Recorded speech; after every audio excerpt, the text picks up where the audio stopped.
Hello, everyone, and welcome. My name is Kathleen Miner, founder of Hopefull Handbags, global nonprofit, and I am here with an absolutely amazing lady, Kate Beesley, who is the founder of Say No DAS. And we are talking today about a chapter that she's doing in a book called Handbags.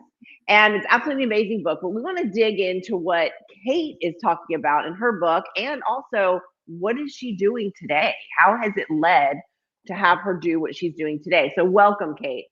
Hi. So It's good great to have you here. Yeah. So I have read the stories in this book, and I really am touched by each one of them. And the thing that I love about them all too is because everybody's story is different, right?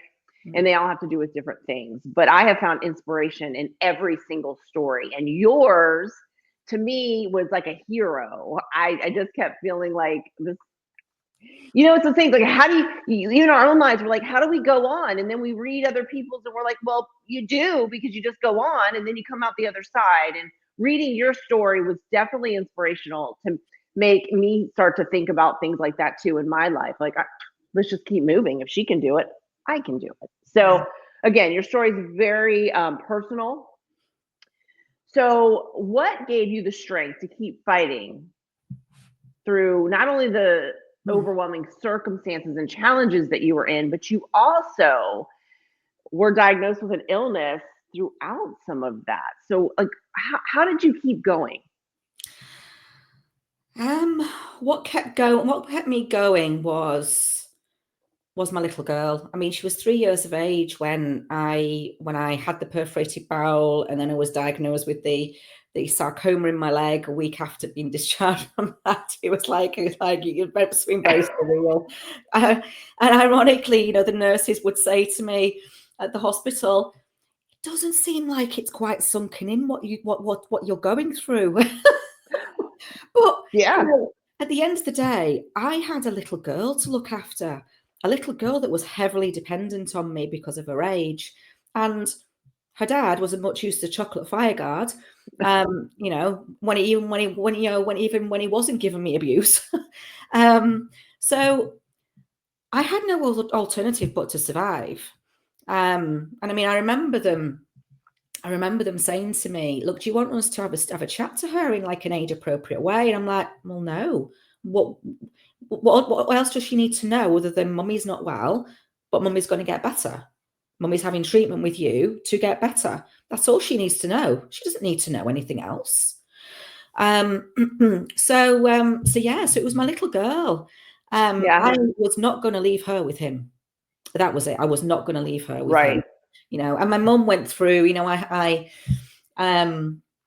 I did a post actually in Mib this morning, and I was in some ways living a replica of my mum's life. My mum had gone through cancer, dodged bullets for abuse all at the same time as well. It was a replica of my mum's life, and my mum defied the odds for years with her cancer.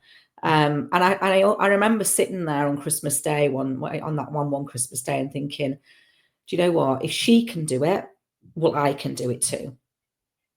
Yeah. And that goes back to that story of hope, isn't it? It's, Right. All we need is that little seed. That's what I always, that little bit. And in things in my life, I feel the same way some days. And I just am really, really, you were going through abuse too. And that's something that just with what you just said alone is enough to knock people down. Just, but I love your attitude of, what else is there to say? You're helping me and I'm going to get better. I mean, It is what it is. That's done. And I think that's really important that your daughter sees that too, which is what you've done. So as far as the abuse goes, how did you find the strength to decide enough was enough? It was obviously, it was actually before my surgery to have the tumor removed that I knew I had to leave, but I knew I wasn't strong enough. That was not the right time to take on a very, very unpredictable and toxic individual. It just wasn't. He already made it clear that if I divorced him, he'd make it very, very difficult. So I knew what I was navigating already. So it was not the time. I had more important things to focus on, and that was getting better. So yeah, so I Sophie, I'm talking. All right. Yeah, so it was really that, you know, I had You to have the strength. You have to have the strength to do something like that too. yeah. And that's why I think this is very impressive. And then, and it was once I got through, I mean, obviously things escalated after that. Once I was through the bulk of the main of bit of my recovery. But again, I knew I wasn't strong enough. And that's when I started my hypnotherapy training, actually, as a means of gaining that strength. Because I had a clinical background anyway, it was natural for me to want to train and arm myself with that knowledge to be able to serve and help myself, which is how I've always operated. So it didn't come as a surprise to him. It didn't like raise any suspicions within me to be training in hypnotherapy.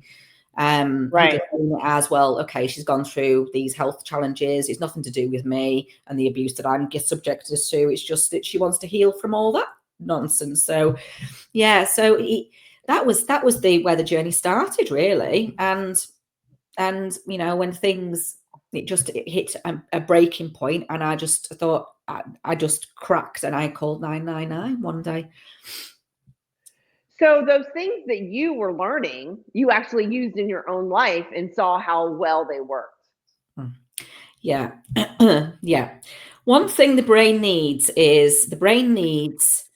meaning and closure to be able to move on. Many victims of abuse, they seek that from the perpetrator. You're not going to get it from the perpetrator. That was my way of finding meaning. Obviously, I didn't have all the knowledge that I have today then. Right. Unconsciously, I know unconsciously that's what I was doing. I was finding my own meaning to my own experiences to gain closure. Because that was the only way I was going to get that closure, was to find meaning from what I'd gone through. That it wasn't just because everybody sits there and says, well, why me? Why does this always happen to me? And that can keep you trapped. So when we find meaning, there's a reason for it. There's a purpose for it. Because let's be honest, Kathleen, if I hadn't have gone through what I'd gone through, I wouldn't have gone through the training that I've gone through. Right.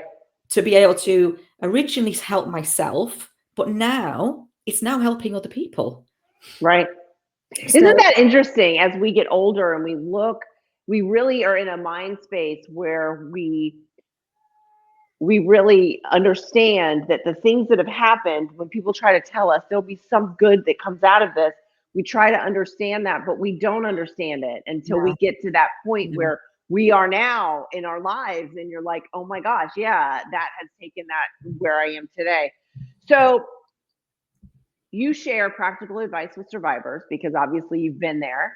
And as we always say, right, no situation is the same. However, they all have similarities, but they're all so different. But that doesn't mean that wherever they are in their journey, right, the healing process can start in different spots. And that's what you do. So you share that the practical advice for survivors is something that you do, and you craft safety plans, and you make sure that they prioritize their emotional resilience. So what advice would you give someone who's currently in the midst of an abusive situation? Or, I mean, we've heard your story. It wasn't even just the abuse, it was the illnesses, and that they feel trapped. What advice would you give them as to maybe how to inch away to getting out of that, or out to the other side of whatever adversity that might be?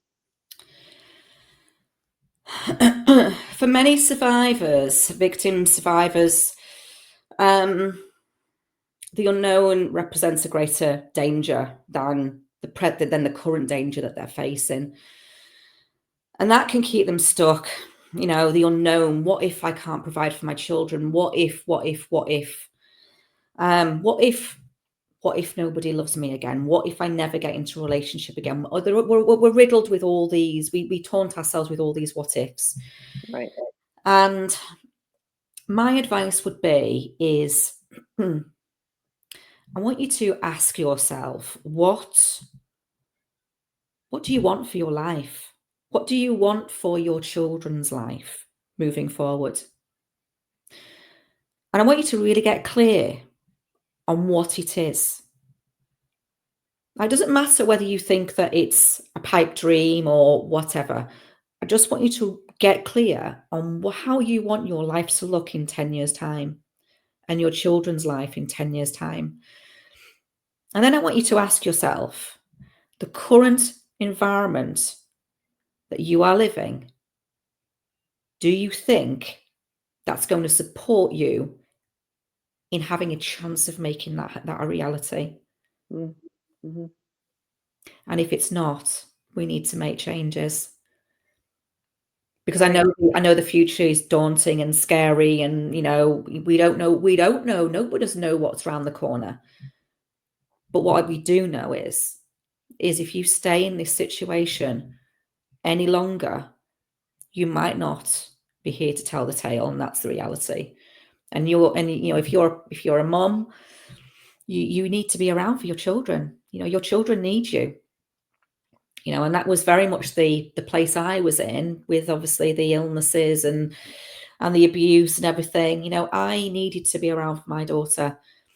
Yeah. That was it. There was no other way to do it. Yeah, That was it. yeah. That was your, Yeah. Your children need you to protect them and to guide them, and to set an example and show them what's right and what's wrong. And actually, by staying, sometimes it's people think that's the easiest option, and actually they're doing the right thing by their children. But in reality, all you're teaching them on a nervous system level is that's what love looks like. And that's not helping them moving forward. Right. No, absolutely. I mean, you're the role model. That's who they're looking up to. I mean, our kids look at us like, oh, they might hit a certain age. They don't. That's a whole other interview conversation that we could have. But, meaning that we got to handle it in a different way. But yes, while they're especially young, they're watching, and you were their role models, and you don't want them to learn that this is the way. Oh, yeah, well, yeah, I was used to seeing that. This is normal in a relationship type of a thing. Your dedication to your daughter definitely shines through within this story. Your dedication and your love, as we've heard you mention her numerous times, that was your reason to keep going and to be positive and looking on the other side. So how has this whole experience, the many that you've been through, shaped how you raise her? Kind of goes into what we just spoke about, and how you instill those values in her, and how for her to recognize what a healthy relationship is. And if you're struck with, we'll call it adversity, which would be an illness, right? How are you instilling that in her? So, like, what kind of lessons have you learned to change the way you might have handled things before? Well, I mean, this is something that I hold very strong opinions on.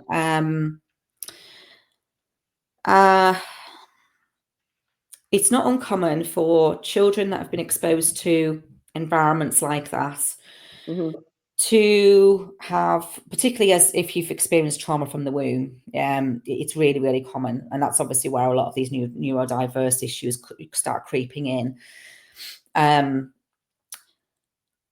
They have an inability to self-regulate. Now, if they've been exposed to a toxic person who they've observed that actually violence, aggression, abusive behavior gets somebody's needs met, it's not uncommon for them to present with those behaviors also, because they have those wounds that they have from that environment as well. Well, the brain is only doing its job. It's just wanting to keep them safe. That's it. So they can present in undesirable behaviors, less ideal behaviors. And my advice would be, it is it's too easy to say, well, look, they've been through a lot, and we know they've been through a lot, and make allowances for that.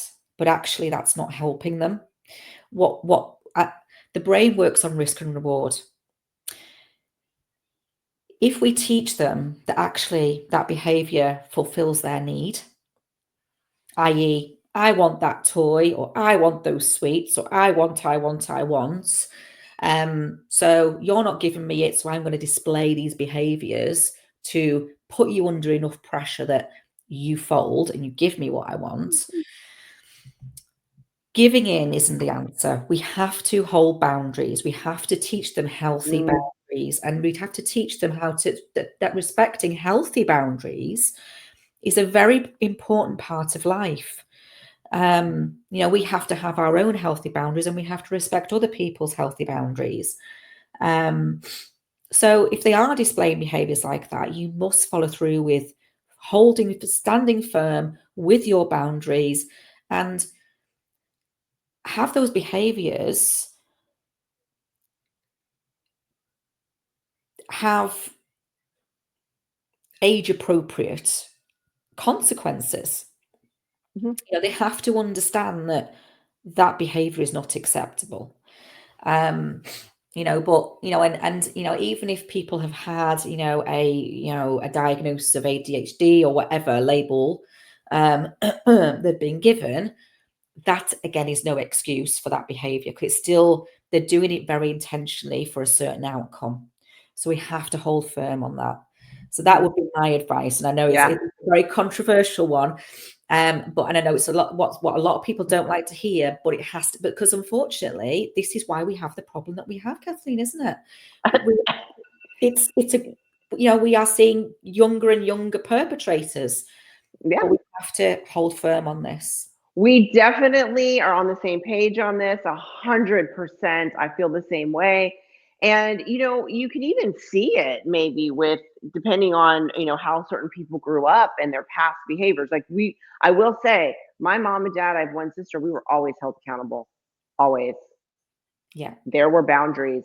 Yeah. And at times I thought, I have the strictest parents ever, but I will tell you now, looking at what's going on, what's happening these days, no. I mean, I'm thankful to my parents. Thank you so much, because the things that you were saying, boy, we too bad I don't have too much time here, because we could really dive in. I have a lot to say about this. But that the human brain is not developed yet. We have to teach them those things. So like you said, some people, they have maybe traumatic other, things that have happened to them. And just in general in life with kids, we're teaching them those boundaries. We have to. Yeah. And they keep raising the age of when your brain is fully developed because of social media and instant gratification, because that part of the brain's not clicking. It's not there, because I can just look on my phone and say, oh, there's the answer, or be entertained. Anyway, I will go on, because this is a whole nother, you and I need to have we need to have a podcast about this. But tell us, so all this stuff has happened, which your story is amazing. So, people buy the book, you've got to read this story, and this is just a glimpse of what you do. So, okay, a little tiny glimpse, because I know you and I know what you do. And I probably don't even know it all. So how has this led? So Say No to DAS. Tell us what that stands for. Say No to Domestic Abuse and Stalking. Okay. I love it. And what has that, so just give us, because there's so much that you do, a little brief synopsis of what you do and where you go from here. Like, what are your future plans? Even though there's enough to keep you busy, I know. Yeah, so I have my own radio show, the Domestic Abuse Breakthrough Show on UK Health Radio. I was really quite honoured to be offered that slot as a host, and it's designed to educate, empower, and provide hope. So very, very similar to what the book is doing. And I get experts. I get other professionals and experts on in various, obviously in the field of trauma, domestic abuse, advocacy. Yeah. And yeah, we talk about obviously various topics. Many of my guests have obviously lived experience themselves. So again, it reinforces that okay, we've gone through a crappy time. We've had all these challenges with the police, the system, Mhm. the courts, and everything else. But here we are. We've turned our pain, our experiences into a purpose. Now my experiences can help you, and that's kind of my message, is to help people with that finding meaning Mhm. from what they've gone through, so they can establish their own closure. And then obviously I've got the resources for victims, which I've done, and obviously now I'm rolling out training material for professionals. Right. I mean, I am actually approved to deliver dash training to professionals, but there are I've kind of filled in a number of the blanks, like going into the psychology of the perpetrator, going into making it very trauma informed, because there's many professionals who claim to be trauma informed and then absolutely not, but they Mhm. need to be. It's not. Mhm. It's a must have. Right. And obviously training them in trauma line, in the trauma line risk assessment valuation, which I've developed myself. I've created my own template, so it helps to establish the pattern to the behaviours, which is essential for improving coercive control, and the escalation points, which again is essential for proving risk, and and the pattern to the impact on the victim, which again is important for proving beyond reasonable doubt where coercive control is concerned. So it's kind of filling in those blanks, because you could have all the knowledge in the world around coercive control, but if you don't know what makes a perpetrator tick, and you don't know what makes a victim tick, all that knowledge can only take you so far. Right. Um, so I thought it is really, really important, to fill in, add in all those extra bits. So that's what I'll be rolling out. And again, I very, very, very, I mean, it's not making people therapists and trauma practitioners or anything, but again, charities are providing group mental health support intervention without certainly in the UK anyway, without the skills to provide them. Now that's dangerous. I mean, we haven't Mhm. even have the NHS making referrals to these charities, and these people don't have the skills needed Yeah. to do this work. So I've put something together to make, obviously going deeper into trauma responses and things, so they can coach and support them through those, Mhm. and